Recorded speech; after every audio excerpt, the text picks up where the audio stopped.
भरा सलाम। प्रभु यीशु हम सब के साथ हमेशा हमेशा है। मैं अपनी आंखें पर्वतों की ओर उठाऊंगा। मेरी सहायता कहाँ से आती है? मेरी सहायता आकाश और पृथ्वी के बनाने वाले परमेश्वर की ओर से आती है। हम प्रभु की स्तुति और आराधना में जुड़ जाएं। आप सब मेरे साथ मिलकर प्रभु की स्तुति करें। प्रभु तू मेरी चट्टान है, तू मेरा ईमान है परमेश्वर। मैं तेरी स्तुति करता हूँ, मैं तेरी धन्यवाद करता हूँ प्रभु। हालेलुया प्रभु, धन्यवाद प्रभु जी, hallelujah. Thank you Lord, we praise you Jesus, hallelujah.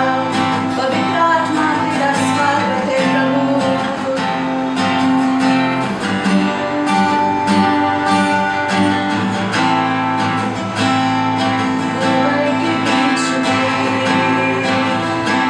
कहता है बन जा, तू मेरी ताकत है।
है परमेश्वर।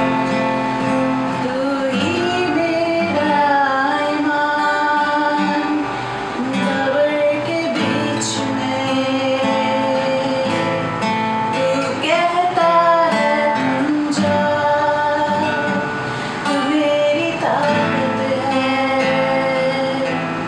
तू ही मेरा ईमान, बीते कल में तू साथ मेरे था, आज भी मेरे साथ है खड़ा।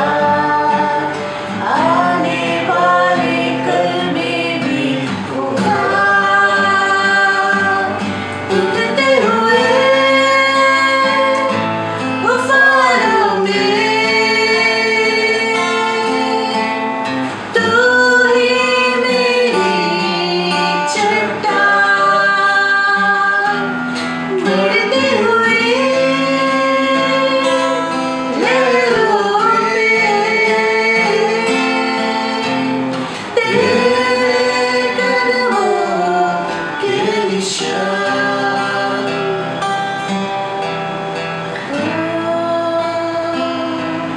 जैसे हिरनी पानी के लिए तरसती है, वैसे मैं भी तेरे लिए तरसता हूँ। जैसे हिरनी पानी के लिए तरसती है, वैसे मैं भी तेरे लिए तरसता हूँ।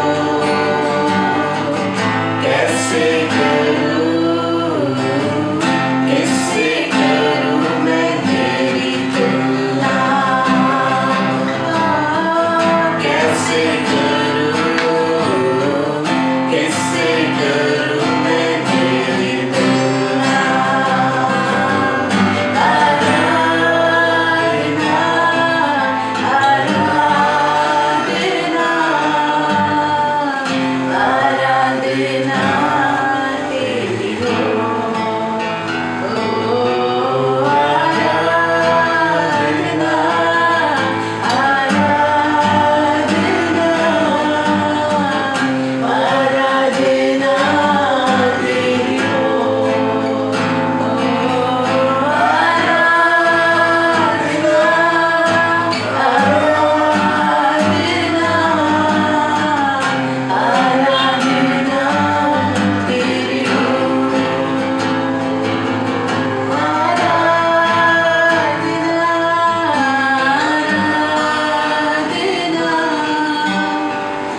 आराधना तेरी हो।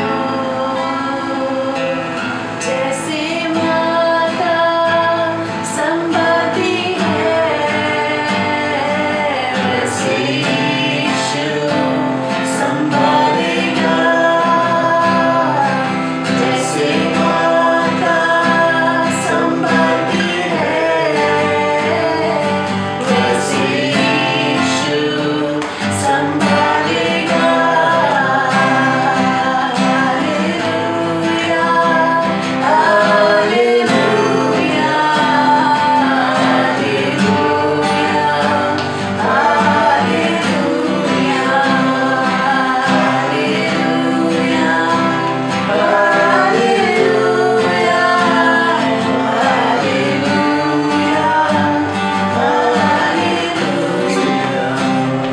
सीने से लगाएगा,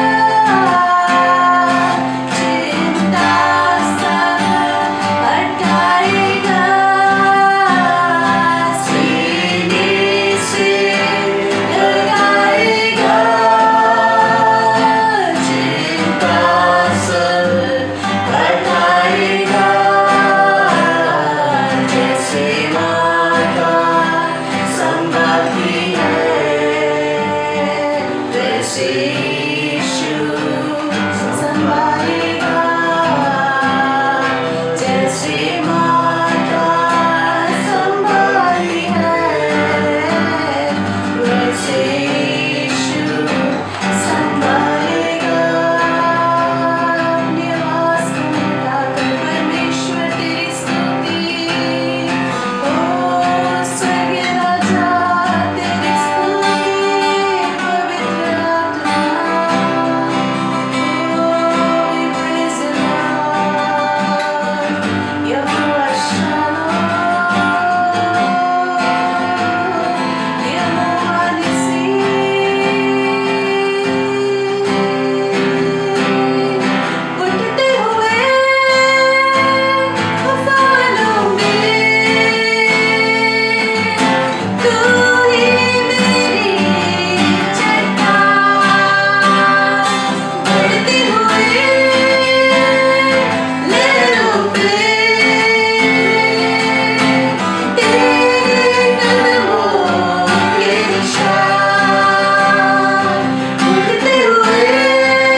परमेश्वर हमारे सुनने वाले हर एक लोग, गाने बजाने वाले हम सब लोगों को प्रभु तेरे सामर्थ्य से आज के दिन को भर दे। परमेश्वर तेरा प्रेम हर दिन नया है। Your mercies are new every morning। परमेश्वर हम प्रार्थना करते हैं कि प्रभु जी तेरी आशीषें हमारे जीवन में बनती रहे, हजारों हजारों हमारी पीढ़ियों तक परमेश्वर तेरी आशीष हमारे जीवन में बनता रहे। प्रभु जी परमेश्वर हर खबर के बीच में तू हमें कहता है कि तू थम जा, क्योंकि तू हमारी ताकत है। परमेश्वर प्रभु आज सुबह के समय प्रभु जी हमारे जीवन में तेरी ताकत को भर, तेरे सामर्थ को भर। परमेश्वर वो सच्चा राह को हमें दिखा जिस पर हमें चलना है। प्रभु यहोवा राफा चंगाई तू भेज, हर परिवार में हर व्यक्ति जीवन में तू शांति को तू भेज। परमेश्वर तू नया सामर्थ से तू कार्य कर। प्रभु जी hallelujah, we praise you Lord, hallelujah. प्रभु तेरा छुटकारा तेरी भलाई हम सबके जीवन में आज सुबह होने के लिए हम प्रार्थना करते हैं। प्रभु तू हमारी चट्टान है परमेश्वर, और प्रभु तुझसे दूर हमें कोई नहीं कर सकता। धन्यवाद देते हैं ये सुबह प्रभु जी आपने हमें दिया अपना जीवन। परमेश्वर आपने हमारे अंदर आपकी जान, परमेश्वर आपकी आत्मा आपने हमारे अंदर डाला, इसके धन्यवाद देते हैं। आगे का समय प्रभु जी वचन में आगे बढ़ने के लिए आप हमें सहायता और मदद करना। प्रभु यीशु के नाम से हम इस प्रार्थना को मांगते हैं, आमीन।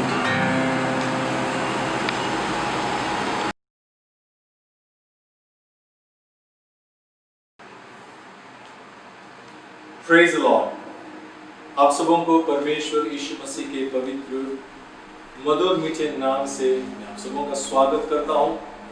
और ये एक सुंदर तक परमेश्वर के हुजूरी में खुदावंद की स्तुति करना, उसकी आराधना करना, प्रार्थना करना और वचन का मनन करना, ये हमारे जीवन में मिला हुआ ये सबसे बड़ा सौभाग्य है। यीशु मसीह को, जीवते परमेश्वर को जानना, हमारे जिंदगी में जीवते परमेश्वर को जानना और उस परमेश्वर, उस जीवते परमेश्वर के पीछे चलने का और उसकी सेवकाई करने का जो भाग्य परमेश्वर ने हमें दी है, ये सबसे बड़ा भाग्य है और इसके लिए मैं प्रभु का शुक्रगुजार हूँ। आज सुबह के मनन के लिए हम निकालेंगे यूहन्ना रचित सुसमाचार और उसके पहले अध्याय और उसके 47वां वचन।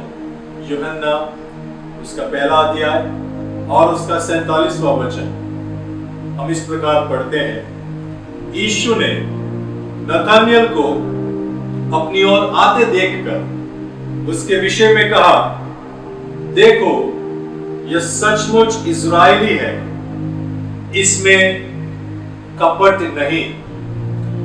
यीशु के मुंह से निकला हुआ एक सेंटेंस है और यीशु कहता है, यीशु नतानियल को देखकर, अपनी ओर आते देखकर उसके विषय में कहा, देखो ये सचमुच इज़राइली है, इसमें कपट नहीं। Praise the Lord. इंग्लिश में कहते हैं in him is no deceit, इसमें कपट नहीं या इसमें छल नहीं। एक बहुत ही सुंदर गवाही यीशु नतानियल के बारे में कहते हैं और यीशु ने नतानियल के हृदय के अंदर चलने वाली बातों को जब यीशु जानता है, हम जानते हैं कि परमेश्वर बाहरी से ही नहीं, हमारे हृदय को पहचानने वाला परमेश्वर है। तो यीशु ने नतानियल के हृदय में क्या चलता है इस बात का अंदाजा यीशु को हुआ और जब उसे पता चला तब यह स्टेटमेंट यीशु के मुंह से नतानियल के बारे में कि इसमें कपट नहीं। मेरे प्रियो, क्या यही स्टेटमेंट यीशु हमारे बारे में भी बोल सकता है कि इसमें कपट नहीं? कपट क्या है? कपट को हम छल भी कहते हैं या कपट को हम कहते हैं कि सत्य को तोड़ मरोड़ कर पेश करना, या कपट को हम ऐसा भी कहते हैं कि कोई बातों को छुपा देना, कंसीलिंग द फैक्ट्स। और नॉट प्रेजेंटिंग द ट्रूथ। यानी अगर एक व्यक्ति अपने जीवन में कपट का इस्तेमाल करता है तो या तो उसको कुछ ना कुछ छुपाना पड़ेगा और उसको सत्य को तोड़ मरोड़ के बोलना पड़ेगा, जैसा वैसा उसको प्रकट नहीं कर सकता है। तो एक व्यक्ति जब छल या कपट उसके उस स्वभाव में या उस बातों में जीता है तो अक्सर झूठ का सहारा लेना पड़ता है। और हम जानते हैं कि किस प्रकार झूठ बोलना, झूठ प्रैक्टिस करना वचन के लिए, वचन में हम देखते हैं कि कैसे प्रभु को ये पसंद नहीं है। झूठा इंसान परमेश्वर को पसंद नहीं है, क्योंकि बाइबल यूं कहती है कि झूठ कौन बोलता है? शैतान झूठ बोलता है। वो तो झूठ का पिता है। He is the father of all lies. He is the father of all lies. छल कपट कौन करता है? ये किसका स्वभाव है? ये शैतान का स्वभाव है, परमेश्वर का स्वभाव नहीं है।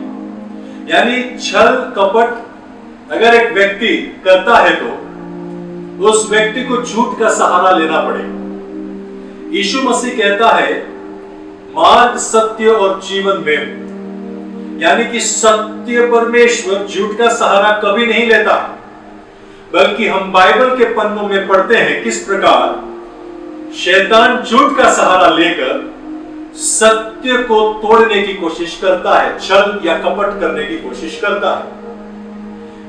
जब एदन वाटिका में शैतान आदम और हव्वा के पास आता है तब हव्वा से यूं कहता है शैतान कि तू अगर इस फल को खाएगी तो तू निश्चय नहीं मरेगी। हालांकि परमेश्वर ने यह कहा कि अगर तुम ये फल खाओगे तो तुम निश्चय मरोगे, लेकिन अब ये सत्य को तोड़ मरोड़ कर शैतान हव्वा के पास आकर जब कहता है कि तुम मरोगी नहीं, तब वो उसको धोखा दे रहा है। Devil is deceiving her with a lie. शैतान उसे एक झूठ के सहारे क्या कर रहा है? धोखा दे रहा है। यानी झूठ बोलना, झूठ प्रैक्टिस करना, छल कपट करना, ये परमेश्वर या उनके लोगों का स्वभाव नहीं, बल्कि ये शैतान और उसके मानने वाले लोगों का स्वभाव है। इसलिए मेरे प्रियो, अगर हमने यीशु मसीह को उद्धारक के तौर पर स्वीकार किया है, हम उस यीशु मसीह के दिखाए हुए रास्तों पर चल रहे हैं, हम उसके शिष्य बनकर आगे बढ़ रहे हैं, तो हमें ऐसी बातों से दूर रहना बहुत जरूरी है। विश्वासी या विश्वास मंडल में, आत्मिक मंडल में, कलीसियाओं के अंदर भी हम देखते हैं कि किस प्रकार लोग छल कपट का इस्तेमाल करते हैं अपने एजेंडा को आगे बढ़ाने के लिए। बहुत बार किसी के सामने अप्रूवल के लिए या उसके पास से कोई फेवर या उसके पास से कोई फायदा लेने के लिए हम झूठ बोलते हैं, हमारे अंदर कपट होता है, इसीलिए हम अपने फायदे के लिए झूठ बोलना भी पसंद करते हैं या तैयार हो जाते हैं। It is an indication that there is a deceit in our heart. Praise the Lord. लेकिन आत्मिक वस्त्र को पहनकर हम शैतान की भाषा नहीं बोल सकते हैं। बोलने वाले हैं, हो सकते हैं। Praise the Lord. इसको परमेश्वर का वचन कहता है, भेड़ों के बीच में भेड़िया, a wolf in the form of a sheep. तो हम आत्मिक वस्त्र पहनकर कभी भी शैतान की भाषा नहीं बोल सकते। अगर हम परमेश्वर को हमारे उद्धारक के तौर पर स्वीकार किया है तो हमारा स्वभाव परमेश्वर के समान, हमारी बोली परमेश्वर के समान, हमारा सोच विचार परमेश्वर के समान, हमारा चाल चलन परमेश्वर के समान, हमारा जीवन उसको प्रसन्न करने पाए, ऐसा एक जीवन जीना बहुत जरूरी है। इसीलिए नतानिएल के बारे में जब परमेश्वर कहता है इसके अंदर कोई कपट नहीं है, वो वास्तव में उसका एक टेस्टिमनी है। ऐसा एक जीवन हमारे जीवन में या हमारे जिंदगी में ऐसा एक गवाही परमेश्वर हमारे बारे में भी बोल सके, ये बहुत जरूरी है। तो छल कपट हमारे जीवन में क्या करता है और छल कपट किस प्रकार हमें धोखा देता है? आदम और हव्वा के जीवन से मैंने आपको बताया कि किस प्रकार एदन वाटिका में से बाहर होने का कारण उनके लिए कपट बना। शैतान के मन के अंदर की कपट या छल या डिसीट, धोखाधड़ी, किस प्रकार झूठ का सहारा लेकर जब शैतान हव्वा के पास, आदम के पास और उनसे जब पाप होता है तो एक बहुत बड़ा प्रभु के अनुग्रह से वे वंचित होते हैं, एदन वाटिका से उन्हें दूर होना पड़ता है। तो यानी शैतान का कपट या उसका छल या उसका धोखा हमारे जीवन में भी बहुत बड़ा नुकसानी लेके आ सकता है और हमें इन बातों से सावधान रहना। हमें ये सावधान रहना है कि कोई इंसान, हालेलुया, वो भी हमारे पास हो सकता है कोई फायदे के लिए आया, हो सकता है कि वो कुछ छुपाने की कोशिश करे, हो सकता है कि वो हमारे अप्रूवल के लिए झूठ भी बोले, लेकिन उसमें हमें फंसना नहीं है, बल्कि पवित्र आत्मा के सामर्थ्य से, पवित्र आत्मा के वरदान, विवेक की आत्मा, डिजर्निंग स्पिरिट हमारे अंदर होना बहुत जरूरी है ताकि हम इस छल कपट से बच सके। पुराने करार की ओर मैं आपका ध्यान लेके जाना चाहता हूं। पुराने करार में बहुत ही एक सुंदर भाग योशुआ के पत्र में, उसके 9वें अध्याय में हम पढ़ते हैं। आइए मेरे साथ निकाले योशुआ का पत्र, उसका 9वां अध्याय और उसके 1 से, हालांकि 20 तक हम पढ़ सकते हैं या आगे भी पढ़ सकते हैं, पर हम जितना जरूरत है उस हिसाब से हम वचन को पढ़ेंगे। याद रखिएगा, हमारा थीम है, हम आज किस बारे में बात कर रहे हैं? कपट के बारे में। कैसे कपट से बचना है या कपट हमारी जिंदगी में कैसे हमको धोखा दे सकता है, कपट के साथ कोई व्यक्ति कैसे हमें धोखा दे सकता है, या किस प्रकार हमें परमेश्वर के उद्देश्य से गिरा सकता है, या किस प्रकार हमें चोट पहुंचा सकता है। योशुआ के पत्र, उसका 9वां अध्याय 1 से मैं आपके लिए पढ़ना चाहूंगा, ध्यान से सुनिए। ये सुनकर हित्ती, एमोरी, कनानी, परिजी, हिब्बी और यबूसी जितने राजा यरदन के इस पार पहाड़ी देश में और नीचे के देश में और लबानोन के सामने के महासागर के तट पे रहते थे, वे एक मन होकर यहोशू और इस्राएलियों से लड़ने को इकट्ठे हुए। देखिएगा कौन कौन इकट्ठा हुआ, यहां पर लिखा है हित्ती, एमोरी, कनानी, परिजी, हिब्बी और यबूसी। ये लोग यहोशू और इस्राएलियों से लड़ने के लिए क्या हो गए? इकट्ठा हो गए। यूं तो इन पांचों की अपने आपस में बनती नहीं है। They don't like each other. They hate each other. They don't like each other. पर लेकिन क्योंकि यहोशू और इस्राएली लोग परमेश्वर के अनुग्रह में आगे बढ़ते जा रहे हैं, उनका सामना करना मुश्किल है, इसलिए भले ही वो एक दूसरे से उनकी बनती नहीं है, फिर भी इनसे, यहोशू और इस्राएलियों से लड़ने के लिए वे एक हो गए। सुनिएगा, जब गिबोन के निवासियों ने सुना कि यहोशू ने यरीहो और एर से क्या क्या किया है, तब उन्होंने छल किया। गिबोन ने जब ये सुना, गिबोन के निवासियों ने जब ये सुना कि यहोशू ने यरीहो और एर, सुनिएगा, जब यहोशू ने अपना जो यात्रा शुरू की, मूसा के बाद जो कमान यहोशू ने संभाली, मूसा के बाद अगुआ बना यहोशू, तो उसका पहला पड़ाव या उसका पहला चैलेंज या चुनौती था यरीहो का दीवार। और यरीहो का दीवार बहुत ताकतवर दीवार था, उसे तोड़ना मुमकिन नहीं था, उसे ढाना ये मुमकिन नहीं था। लेकिन जब तक यरीहो की दीवार टूटेगी नहीं, तब तक इस्राएल के लोग आगे बढ़ नहीं सकते हैं। यानी यरीहो का दीवार टूटना बहुत जरूरी है। लेकिन हम जानते हैं कि किस प्रकार परमेश्वर ने यहोशू से कहा कि इस यरीहो की दीवार के चारों ओर क्या करना है, घूमते रहना है, और फिर आखिरी दिन नरसिंगा को फूंक कर बड़े आवाज के साथ चिल्लाना है, और क्या होना है कि ये दीवार अपने आप गिर जाएगी, है कि नहीं? यानी कि ये दीवार मनुष्य के सामर्थ्य से टूट नहीं सकती थी, इस्राएलियों के काबिलियत से टूट नहीं सकती थी, लेकिन परमेश्वर ने क्योंकि उनको वायदा किया था कि तू जहां कहीं भी पैर रखेगा ये मैं तुझे दे दूंगा, प्रेज द लॉर्ड, तू जहां जहां पैर रखेगा वो जगह मैं तुझे दे दूंगा।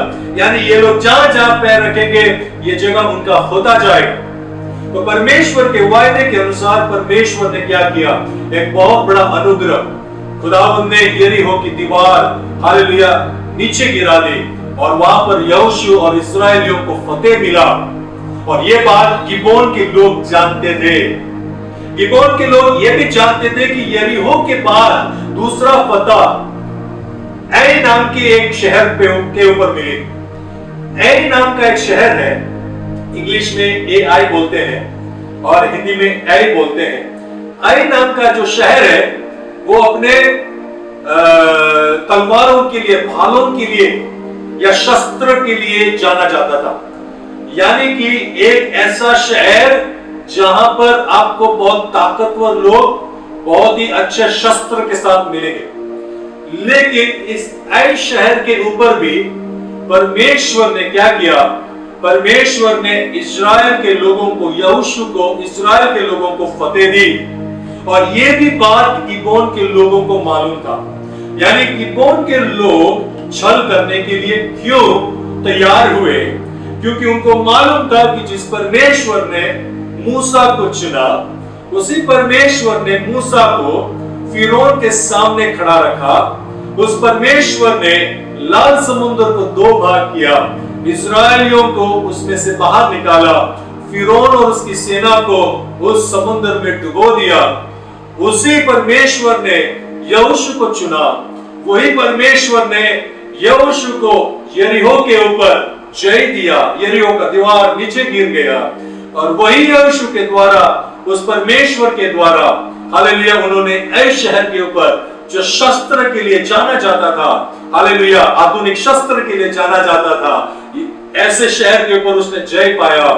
अब दूर नहीं है कि ये हमारे ऊपर भी चढ़ाई करेगा और ये हमको भी मार देगा, हमको भी हरा देगा। Praise the Lord. जब गिबोन के लोगों को इस बात को पता चला, तब परमेश्वर का वचन क्या कहता है, हालेलुया, वे कहते हैं जब गिबोन के निवासी ने सुना कि यहोशू ने यरीहो और ऐसे क्या क्या किया है, तब उन्होंने छल किया और राजदूतों को भेज बनाकर अपने गद्दों पर पुराने बोरे और पुराने फटे और जोड़ लगे हुए मदिरा के कुप्पे लगाकर, अपने पांव में पुरानी पेबंद लगाई हुई जूतियां और तन पर पुराने वस्त्र पहने और अपने भोजन के लिए सूखी और फफूंदी लगी हुई रोटी ले ली। तब वे गिलगाल की छावनी में यहोशू के पास जाकर उससे और इस्राएल पुरुषों से कहने लगे, हम दूर देश से आए हैं, इसलिए अब तुम हमसे वाचा बांधो। देखिए, ये दूर देश से नहीं आ रहे थे, लेकिन उन्होंने क्या झूठ बोला कि हम दूर देश से आ रहे हैं। हालेलुया। गिबोन के लोग कैसे छल करते हैं, गिबोन के लोग किस प्रकार उनके अंदर कपट होती है। उनको मरने से डर है, उनको पता है नेक्स्ट टारगेट वे है, उनको पता है कि जहां जहां यहोशू अपना पैर रखेगा वहां पर वो फतेह पाता जा रहा है। हालेलुया। दीवार जिसको रोक ना पाया, शस्त्र जिसको रोक ना पाया, अब उनका एक नया हथियार है, छल कपट। Praise the Lord. याद रखिएगा, बहुत बार हमारी जिंदगी में हो सकता है दीवार तुम्हें रोक ना पाए, हो सकता है कि शस्त्र तुम्हें रोक ना पाए, धमकी तुझे रोक ना पाए, हालेलुया। लेकिन छल कपट तुम्हारे आत्मिक जीवन में एक बहुत बड़ा डेंट या बहुत बड़ा छेद कर सकता है, और इस छल कपट से बचना बहुत जरूरी है। जो दीवार ना कर सके, जो शस्त्र ना कर सके, वो छल कपट तुम्हारे जीवन में कर सकता है। और गिबोन ये के लोग इस्राएलियों के सामने यही छल कपट का इस्तेमाल करते हुए उनके पास आते हैं और उनसे कहते हैं कि हम दूर देश से आए हैं, जबकि वो तो बगल में उनके पड़ोसी थे। और देखो किस प्रकार छल कपट करने के लिए उन्होंने किस किस चीज का इस्तेमाल किया, ये मैं आपके सामने रखना चाहूंगा। और ये छल कपट करने के लिए यहोशू के पास आते हैं और यहोशू से कहते हैं कि हम तुम्हारे दास हैं, हम दूर देश से आए हैं, हमसे वाचा बांधो। पर यहोशू उनसे सवाल करता है और कहते हैं, यहोशू उनसे पूछता है, तुम कौन हो और कहां से आए हो?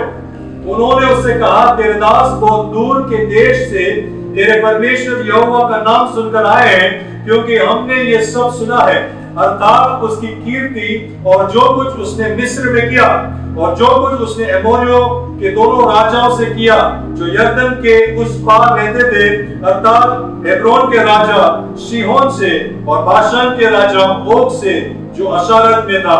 इसलिए हमारे यहाँ के वृद्ध लोगों ने, हमारे देश के सब निवासियों ने हमसे कहा कि मार्ग के लिए अपने साथ भोजन वस्तु लेकर उनसे मिलने को जाओ और उनसे कहना कि हम तुम्हारे दास हैं, इसलिए अब तुम हमसे वाचा बांधो। अब देखिए किस प्रकार ये छल करता है, किस प्रकार कपट प्रकट होती है।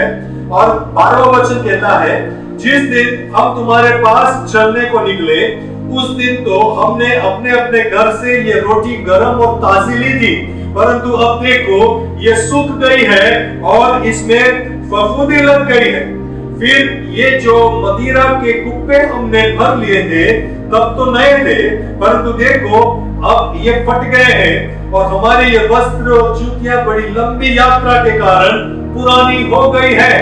14वां वचन कहता है, तब उन पुरुषों ने यहोवा से बिना सलाह लिए उनके भोजन में से कुछ ग्रहण किया। तब यहोशू ने उनसे मेल कर उनसे ये वाचा बांधी कि तुमको जीवित छोड़ेंगे, और मंडली के प्रधानों ने उनसे शपथ खाई। देखिए गिबोन के लोग किस प्रकार छल करता। वे लोग पुराने कपड़े पहनते हैं, पुराने जूते पहनते हैं और कहते हैं कि हम दूर से आए, जब हम निकले थे तब हमने अच्छे कपड़े पहने थे, लेकिन यहाँ आते आते पुरानी हो चुकी है। सोच के देखो हम कितने दूर से आए, हमारी जूती पुरानी हो गई है। सोच के देखो हम कितना लंबा यात्रा की है। हमने ये जो मदिरा का कुप्पा दिया था, ये जब भरा था इसके अंदर मदिरा, तब ये कुप्पा नया था, लेकिन देखिए अब ये कुप्पा फटा हुआ है। किस प्रकार कितने दूर से आए हैं। ये रोटी जो हमने घर से ली थी ये ताजी थी, गर्म थी, लेकिन देखो अभी उसके ऊपर फंगस आ चुका है, हालेलुया, सूख गई है। देखो हम कितने दूर से आए हैं। Praise the Lord. यानी कि यहोशू और उनके लोगों के सामने ये लोग क्या करते हैं, ये लोग छल कपट के साथ इस प्रकार प्रकट करते हैं। और यहोशू और इस्राएल के लोग, जिनको दीवार ना रोक सका, जिनको शस्त्र ना रोक सका, उनको ये छल कपट रोकता है। Praise the Lord. हम देखते हैं कि किस प्रकार वो छल कपट के या उस धोखाधड़ी में, वो उस बहकावे में आकर एक गलत डिसीजन ले बैठते हैं। हम देखते हैं कि किस प्रकार परमेश्वर को पूछे बगैर, परमेश्वर से सलाह लिए बगैर वो उस धोखे में पड़ जाते हैं। कैसे पड़ते हैं? उस धोखे में वो कैसे पड़ते हैं? हालेलुया। जब उन लोगों के अपीयरेंस को देखकर, उन लोगों के वेशभूषा को देखकर, उन लोगों के बाहरी बातों को सुनकर, हालेलुया, वे धोखा खा बैठते हैं। इसलिए मेरे प्रियो, प्रभु का वचन कहता है, विश्वास देखी चीजों के ऊपर नहीं, हालेलुया, अनदेखी चीजों का प्रमाण है। Hallelujah. It's not by sight we walk, hallelujah, it's in faith we walk. हमारा जो चलना है ये विश्वास से है। देखी चीजों के ऊपर हमें नहीं चलना है। एक ही चीजें बहुत बार हमारे जिंदगी में, हमारे जीवन में हमें धोखा देती है। कितनी बार लोग हमारे सामने आते हैं, हालेलुया, अपने चेहरे को ऐसे भोला बना देते हैं, है ना, वो इस प्रकार भोला बना देते हैं जैसे उनसे भोले और कोई है ही नहीं। वो अपने सामने ऐसा प्रकट करेंगे जैसे वो सबसे बड़ा विक्टिम है, वो सबसे बड़ा विक्टिम है, उन्होंने सबसे बड़ा सहन किया है। हालेलुया, वो सही है लेकिन किसी ने उनका साथ नहीं दिया। लोग अपीयरेंस के साथ इस प्रकार हमारे सामने आ सकते हैं, लेकिन अपीयरेंस पर जाने वाले लोग हमें नहीं बनना है, बल्कि परमेश्वर की आत्मा में, विवेक की आत्मा में, आत्माओं को परखने की, हालेलुया, जो पवित्र आत्मा का सामर्थ्य हमको पाना बहुत जरूरी है। अगर हम लोगों के बोलिए पे या लोगों के अपीयरेंस पे या लोगों की बातों पे या लोगों की मासूमियत चेहरों पर या उसके भोले चेहरे पर आकर अगर हमने भी इमोशनल डिसीजन लेना शुरू कर दिया तो हालेलुया, याद रखना, जिसको दीवार रोक ना पाए, जिसको शस्त्र रोक ना पाया, उसको छल कपट शैतान का एक हथियार है। ये शैतान का हथियार है और शैतान अपना हथियार इस्तेमाल करता है। Praise the Lord. यहाँ पर हालेलुया हम देखते हैं कि किस प्रकार गिबोन के लोग इस बात में सफल हुए। ये तो 3 दिन के बाद यहोशू को मालूम पड़ा, 3 दिन के बाद यहोशू को मालूम पड़ा, यार ये लोग दूर देश के नहीं हैं, बल्कि ये लोग तो हमारे पड़ोसी हैं, ये हमारे बीच में बसने वाले लोग हैं। लेकिन इन्होंने क्या किया? छल कपट के साथ हमसे वाचा बंधाई। अब क्योंकि यहोशू ने और इस्राएल के प्रधानों ने परमेश्वर के नाम से वाचा बांधी कि हम तुम लोगों को मारेंगे नहीं, अब वो उस शपथ के अधीन हैं और जो शब्द उन्होंने अपने मुंह से परमेश्वर के नाम से जो शपथ ली है उसको वो तोड़ भी नहीं सकते हैं। हालेलुया। यानी कि वे एक बहुत ही अनोखी परिस्थिति में पड़ गए। तो परमेश्वर के सलाह लिए बगैर, यहाँ पर वचन कहता है परमेश्वर के सलाह लिए बगैर उन्होंने ये निर्णय लिया। छल कपट अब हर एक के जीवन में प्रकट हो सकती है। मेरे प्रियो, देखिएगा, यही इस्राएल के लोग यहोशू के साथ 8वें अध्याय में, क्योंकि समय नहीं है इसलिए मैं अभी नहीं निकाल रहा हूं, लेकिन आप फुर्सत से पढ़िएगा। 8वें अध्याय में हम पढ़ते हैं किस प्रकार एक बहुत बड़ा विजय के बाद यहोशू इस्राएल के लोगों को मूसा के उन आज्ञाओं को सुनाता है। एक और बार परमेश्वर के हाथों में अपने जीवन को समर्पित करते हैं, एक और बार कॉन्सेक्रेट करते हैं, अपने आप को पवित्र करते हैं, शुद्ध करते हैं, एक और बार अपने जीवन को प्रभु के हाथों में सौंपते हैं। लेकिन जब ये बात यहाँ पर हो रही है तब उसके 9वें अध्याय का पहला वचन कहता है ये 5 लोग जो हित्ती, एमोरी, कनानी, परिसी, हिब्बी और यबूसी क्या कर रहे थे? जब ये लोग अपना जीवन परमेश्वर के हाथों में सौंप रहे थे, अपने आप को शुद्ध कर रहे थे, परमेश्वर के हाथों में पूर्ण समर्पण कर रहे थे, तो यहाँ पर ये 5 लोग उसके सामने युद्ध करने की तैयारी कर रहे थे। मेरे प्रियो, इस बात को आप याद रखना। हो सकता है कि आज सुबह का समय, हो सकता है कि आप परमेश्वर की हुजूरी में एक नया निर्णय ले। हो सकता है कि आप अपने पाप के मार्ग को छोड़कर प्रभु यीशु के बताए हुए हालेलुया उद्धार के मार्ग में चलने का निर्णय ले। हो सकता है कि आज एक और बार परिवार के साथ आप आपके जीवन को परमेश्वर के हाथों में समर्पित कर रहे हो। लेकिन इस बात को भी याद रखना, जब आप एक निर्णय लेते हैं परमेश्वर के लिए जीने के लिए, प्रभु के लिए, प्रभु के पीछे चलने के लिए, हालेलुया, वहां पर हालेलुया शैतान भी आपके विरुद्ध में जंग तैयार करता है। हालेलुया, वो भी लड़ाई तैयार करता है, क्योंकि वो जानता है कि जो दीवार से रुकता नहीं है, जो तलवार के धार से हालेलुया जो रुकता नहीं है, वो छल कपट से रुक सकता है। और इसलिए वो डिसीव करने के लिए वो आता है। आदम और हव्वा को जिस प्रकार परमेश्वर ने शैतान ने डिसीव किया, प्रभु से उनको अलग किया, वैसे ही हालेलुया हम देखते हैं कि किस प्रकार यहाँ पर यहोशू और इस्राएल के लोगों को भी हालेलुया की बोन के लोग छल कपट के साथ हालेलुया उनसे वाचा बांध लेना है। मेरे प्रियो, शैतान का एक बहुत बड़ा हथियार है छल। कपट, और इनसे बचना हमारे लिए बहुत बेहद जरूरी है। हमको परमेश्वर ने बुद्धि और ज्ञान दी है, और प्रभु का वचन ये भी कहता है कि अगर तुम में से किसी को बुद्धि की कमी हो, अगर तुम में से किसी को बुद्धि की कमी हो तो क्या करना है? तुम्हें परमेश्वर से मांगना है। और प्रभु क्या करता है? बिना उल्हाना किए वो सबको देता है। He gives it generously। यानी कि परमेश्वर की बुद्धि में आगे बढ़ना बहुत जरूरी है। तुम्हारे जीवन के अंदर हालेलुया ऐसे ऐसे लोग आएंगे, तुम्हारे जीवन के अंदर परिस्थितियां ऐसे बनेगी जहां पर तुम्हें एक डिसीजन लेना है। लेकिन अगर तुमने लोगों के हुलिये पर जाकर या उनके मासूम चेहरे को देखकर या उनके भोलेपन के चेहरे को देखकर अगर इमोशनल डिसीजन तुमने लिया तो हो सकता है शैतान हालेलुया छल कपट तुम्हारे जीवन में कर बैठे और तुम्हें पता भी ना चले। हालेलुया। अपने आत्मिक जीवन को बचा के रखना बहुत जरूरी है। अपने आत्मिक जीवन में हालेलुया सही निर्णयों को लेना बहुत जरूरी है।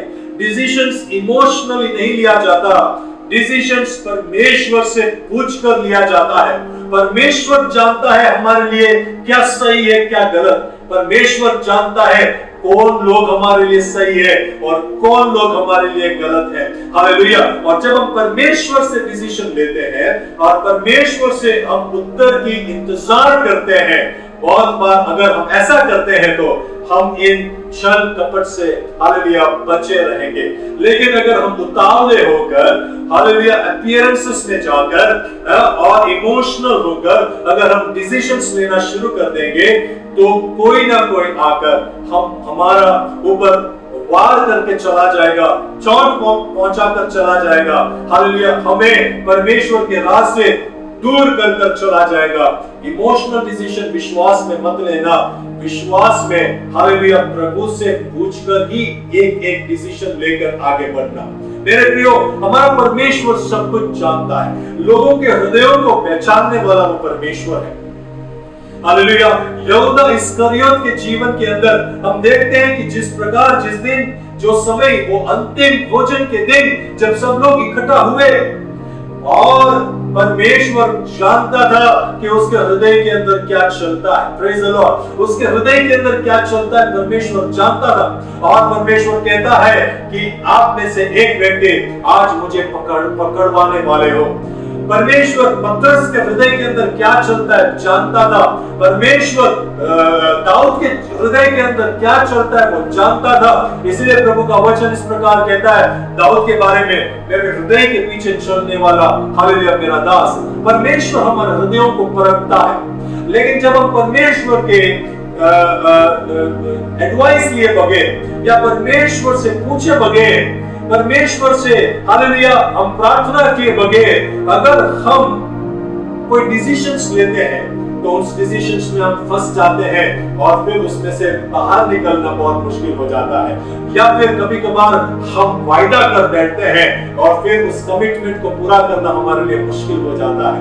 यही मुश्किल घड़ी इस्राएलियों के लिए और यहोशू के लिए हो गया प्रभु की सलाह लिए बगैर जब इन्होंने गिदोन के साथ वाचा बांध लिया। मेरे प्रियो, उस परमेश्वर के हाथों में अपने जीवन को समर्पित करो। उस परमेश्वर जो लोगों के हृदयों को समझता है। मैं अपनी जिंदगी की आपको बताऊं, हालेलुया, परमेश्वर ने मेरे जीवन से कई सारे लोगों को अलग किया। Hallelujah, praise the Lord. कई सारे ऐसी परिस्थितियां मेरे जीवन में हो सकता था लेकिन जो मैं नहीं जानता था। परमेश्वर ने कई सारे लोगों को मेरे जीवन से दूर किया। मैंने परमेश्वर से पूछा कि परमेश्वर तूने इन लोगों को मेरे जीवन से दूर क्यों किया? प्रभु ने कहा, मैंने उनके बीच में ऐसी बातचीत को सुनी जो तूने नहीं सुनी। मैंने उनके बीच में ऐसी बातचीत को सुनी जो तूने नहीं सुनी। बहुत बार परमेश्वर हालेलुया हमें बचाने वाला वो लोगों के हृदय में क्या चलता है वो जानता है। वो आपस में हालेलुया क्या युक्तियां बना रहे हैं वो जानता है। परमेश्वर जानता है कि तुम्हारा विरोधी कौन है। परमेश्वर जानता है कि तुम्हारे विरोध कौन षड्यंत्र कर रहा है। परमेश्वर जानता है कि तुम्हारे विरोध कौन युक्ति रचा रहा है। और प्रभु उनकी बातों को सुनकर वो तुम्हारे पास पहुंचने से पहले प्रभु उनको तुम्हारे जीवन से दूर कर देता है। ये तुम भी नहीं जानते होंगे। हालेलुया। इसलिए कपट से बचना बहुत जरूरी है और उस कपट से बचने के लिए हालेलुया परमेश्वर पे आसरा रखना, सही निर्णय लेना बहुत जरूरी है। प्रभु की सलाह लेना बहुत जरूरी है। परमेश्वर के सलाह लिए बगैर अपने आत्मिक जीवन में एक कदम भी आगे नहीं बढ़ना। चाहे तुम्हारे बच्चों की शादी की बात हो, जवान लोग मुझे सुनिएगा, चाहे तुम्हारे एकेडमिक्स या तुम्हारे करियर या तुम्हारे शादी का फैसला हो, परमेश्वर से पूछे बगैर मत करना। हालेलुया। बहुत सारे रिलेशन ऐसे आएंगे, बहुत सारे प्रपोजल्स ऐसे आएंगे जो दिखने में बहुत अच्छा होगा, लेकिन उसके अंदर का कपट यदि जानना है, अगर ये तुम पहचान नहीं पाओगे हालेलुया, तो तुम्हारा जिंदगी नरक बन सकता है। हालेलुया। इसीलिए तुम्हारी जिंदगी में कोई भी प्रपोजल आए, तुम्हारे लिए नौकरी की ऑफर आए हालेलुया, या कोई भी पोजीशन में तुम प्रमोट होना हो, तो परमेश्वर का सलाह लिए बगैर कभी आगे नहीं बढ़ना, क्योंकि सिर्फ वही जानता है कि उस रास्ते में, उस मार्ग में कौन सा फंदा है। वही जानता है कि कौन सा ट्रैप उसके अंदर लगा हुआ है और ये ट्रैप में हमें फंसना नहीं है। हालेलुया। इसीलिए भजन 91 में कहता है, पहेलियों के जाल से वो तुम्हें बचाता है। हालेलुया। पहेलियों के जाल से वो तुम्हें बचाने वाला परमेश्वर है। हम नहीं जानते कि आगे का कदम हालेलुया मुझे उस फंदे में फंसाएगा या कोई फंदा है या नहीं, हम नहीं जानते होंगे, लेकिन हमारा परमेश्वर जानता है। इसलिए अपनी जिंदगी के डिसीजंस को परमेश्वर के हाथों में सौंपते हुए जब हम आगे बढ़ते हैं, हम शैतान के इस पावरफुल टेक्निक या इस पावरफुल शस्त्र से हम बच सकते हैं। मेरे प्रिय विश्वासी, मेरे भाई बहनों, परमेश्वर के स्वभाव में चलो, कपट बगैर का एक जिंदगी जियो। हालेलुया। अपने मुंह से सत्य बोलो। हम देखते हैं किस प्रकार हालेलुया परमेश्वर का वचन कहता है, झूठे लोगों को परमेश्वर के राज्य में कोई प्रवेश नहीं है। भजन 15 इस प्रकार कहता है, परमेश्वर तुम्हारे पवित्र मंदिर में पर्वत पर कौन चढ़ पाएगा। और उसके उत्तर में वही भजनकार कहता है कि हालेलुया जो निष्कलंक है, जिसके अंदर कोई पाप नहीं या जो झूठ नहीं बोलता, हालेलुया जिसके मुंह से सत्य निकलता है। परमेश्वर का वचन झूठ के बारे में काफी सारी जगहों पर लिखता है। और आज मैं आपसे कहना चाहता हूं, झूठ हालेलुया वो हमारा स्वभाव नहीं है, परमेश्वर का स्वभाव नहीं है, वो शैतान का स्वभाव है, वो शैतान का भाषा है। Praise the Lord. इसलिए हमें कपट से बचना है, हमारे मुंह से हमें झूठ नहीं बोलना है। नथानिएल के लिए प्रभु का ये बहुत ही सुंदर टेस्टिमनी, इसके अंदर कोई कपट नहीं है। आज आपको और मुझे देखकर क्या पवित्र आत्मा कह सकता है, इसके अंदर कोई कपट नहीं है। क्या कभी आपने आपकी जिंदगी में किसी से अप्रूवल लेने के लिए सच को दबाया है? क्या आपने कभी भी किसी के पास से फायदा उठाने के लिए झूठ का इस्तेमाल किया है? तो वचन हमें कहता है हमारे हृदय के अंदर कपट था। हालेलुया।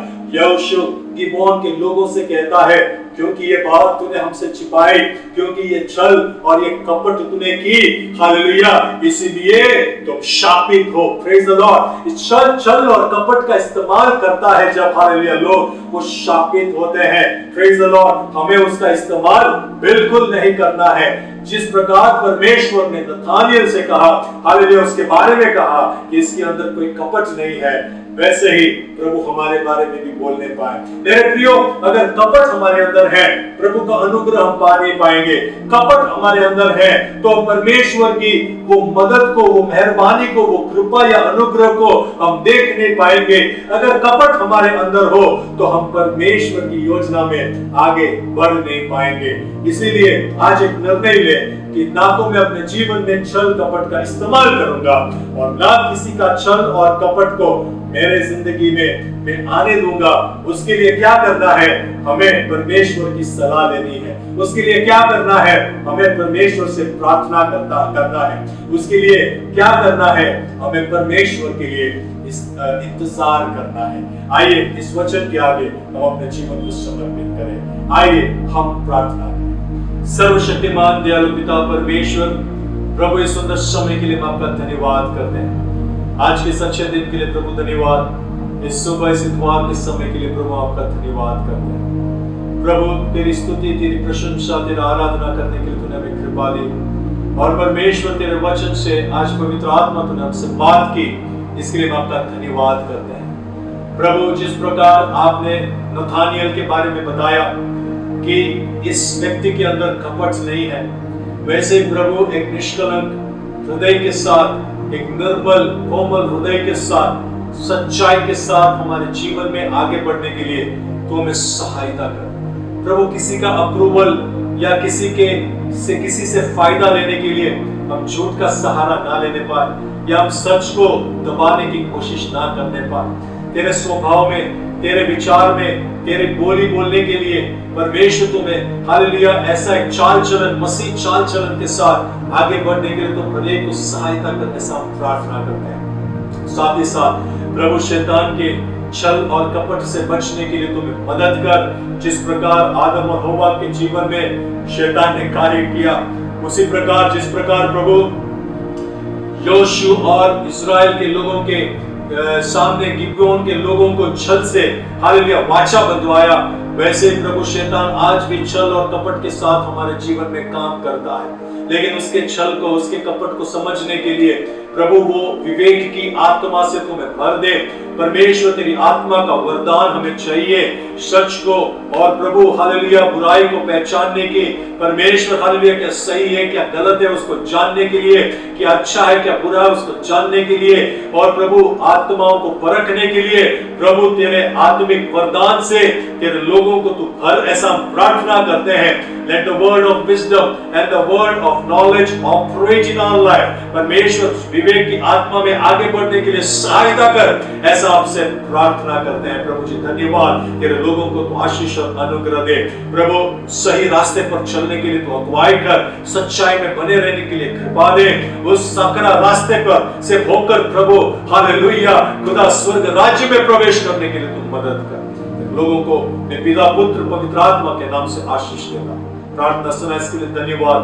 प्रार्थना मुक्तिदाता प्रभु यीशु मसीह के नाम से मांगते हैं, सुनो और स्वीकार कर स्वर्गीय पिता, आमीन।